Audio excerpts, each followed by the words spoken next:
Welcome to TroyPSilva.com, my new website. Make sure to check out the hitting analysis part, as well as the mentoring program that I have, as well as the evaluation system that I have to evaluate your skill set. This week's topic is going to be one of those topics that is really hard to hear as a parent, as a coach. It's also going to be something that I'm not trying to bash anybody on. This isn't a segment to try to bash people. It's just to inform you of what's going on in the culture and the society that we have today in baseball and softball. So the topic of this week's segment is the top 5 things that you need to know regarding showcasing, recruiting, and exposure.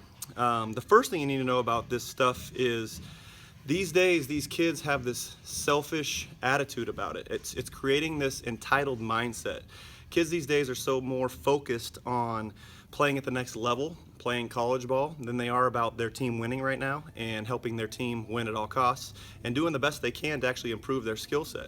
So what we're doing as a culture by trying to focus on this, especially too young of an age, is we're creating this entitlement, this it's all about me attitude because I want to play at this level. It's very rare these days that you're seeing teams that are committed, that stick together for a while, and that are really, really about championships and winning, especially at that kind of high school and under age. So this entitlement phase that we're running to is 100% dependent on and is created by this whole showcasing yourself, focusing on the exposure stuff.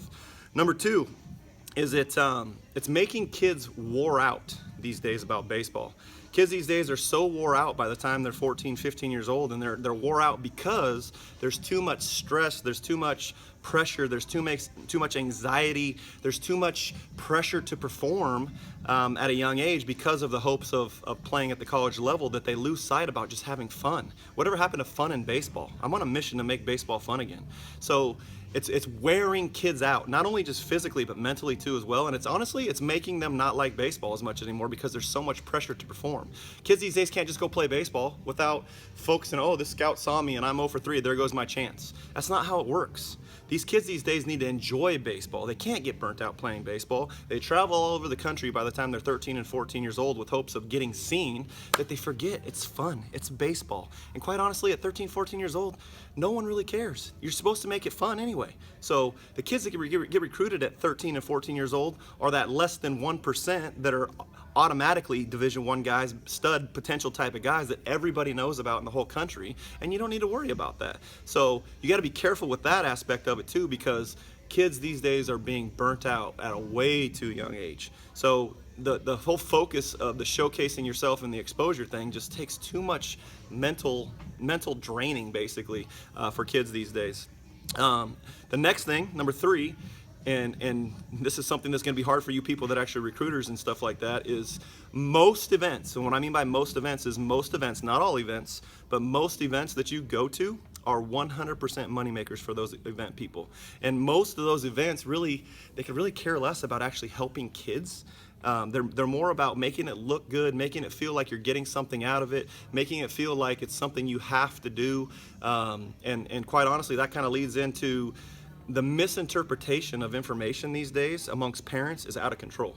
One parent talks to another parent and says, hey, I did this event, and the other parent feels like they're missing out. They have that fear of being missing out on it, and they end up just kind of spreading this word about what you have to be doing, which is basically completely false. It's especially prevalent in the softball world, and it's this fear of missing out stage where you don't want your child to miss their opportunity to play at the college level. Well, their opportunity to play at the college level has nothing to do when they're 13, 14, even 15 years old. Whether they go 0 for 4 or 4 for 4 won't matter one bit. So you have to be aware of, like, these things are big money makers for most things, and most events are money makers, and they're not going to like me saying this, but I'm going to say it. You have to be aware of that going into it. Now, some of them are good. There's some of them by the time you get to 16, 17, 18 years old, and if you're good enough to play at that level, some of them are very beneficial for your player. But you don't have to travel all over the place every weekend with hopes of being seen.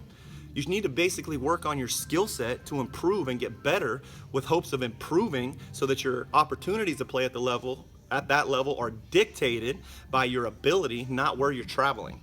The other thing you need to know, number 4 on this, is that money that you spend paying for all these showcase events could be saved up to actually get college paid for. So a lot of these colleges don't have a lot of scholarship opportunities. No matter what you hear about it, you're not going to get a full ride scholarship anywhere unless you're throwing 97 miles an hour.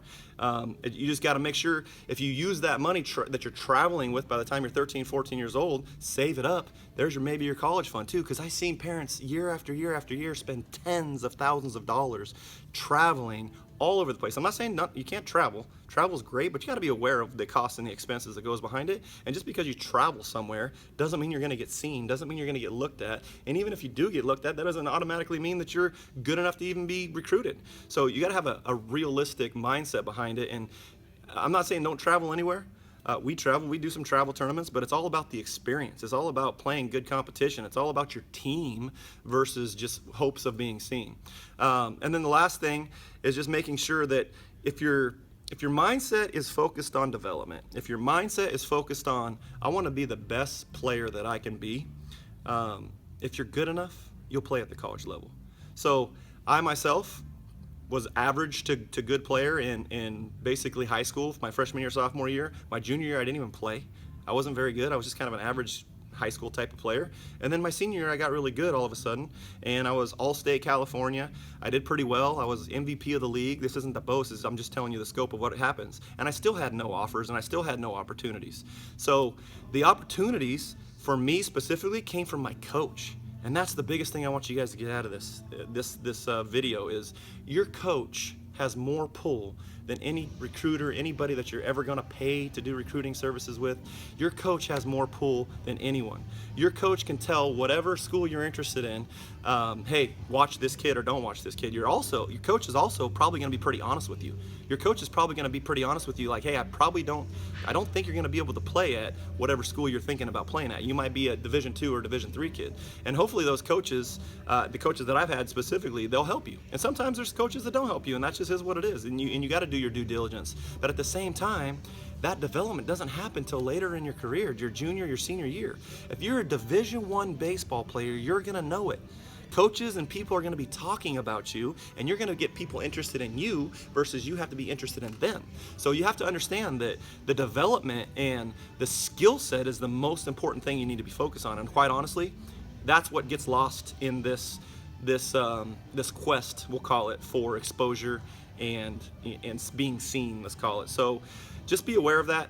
If you're good enough, the exposure will come to you. And I'm not saying that you can't go places and all that kind of stuff. Just be aware of it. So in short, this isn't to bash anybody, but these are the things you really need to know as far as players and parents are concerned. And then coaches, I guarantee you, most college coaches are looking at this video going, you're right. Most coaches don't want to be recruiting 8th graders. There's so much development to be had by the time they're 8th grade to a senior. 4 years of development. You can't really tell, besides those for sure less than 1% kids that we're talking about, who's gonna develop. I've had thousands of kids develop into college baseball players where I didn't think they were that good when they were younger. And on the vice versa side of that, I've had kids that were really good at 13, 14 years old, ended up getting weeded out, making bad decisions, getting good grades, not performing to the level they thought they could perform at. So there's things that happen. So don't get caught up in this recruiting, travel all over the place, hope to be seen mentality. Just because people are talking about it doesn't mean it's right, and especially misinformed parents. Focus on being the best player you can be, because if you're the best player you can be, you're going to be a good teammate, you're focused on help winning, and guess what? If your coach sees that, your coach is going to be more likely to try to help you out to get you to the levels you're going to be at. So again, I'm not saying don't ever do any showcasing, exposure, recruiting events, but be aware of it. That's a lot of money that can be spent in different places. And then also make sure you're focused on development. Hope you guys enjoy this. Like it, share it, and God bless.